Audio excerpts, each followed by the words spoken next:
Kapag lumipas ang isang alamat tulad ni Hulk Hogan, napapansin ng mundo.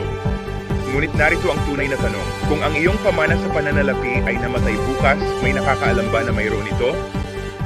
Karamihan sa mga tao ay ginugugol ang kanilang buhay sa pagmamadali, ngunit ang isang pag-urong, isang nakapirming account, isang napalampas na pagkakataon, at lahat ng iyong binuo ay maaaring maglaho.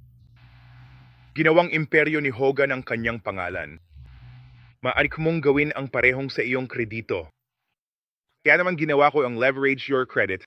Ito ay hindi lamang isa pang ebook, ito ang iyong playbook para sa pagsasalansan ng pagpopondo, pagbuo ng kayamanan, at pagtiyak na ang iyong kwento ay hindi magtatapos sa isang pag-urong. Totoo na aksyonan ng mga diskarte. Walang himulmol, walang teorya kung ano ang gumagana, kaya huwag maghintay ng wake-up call.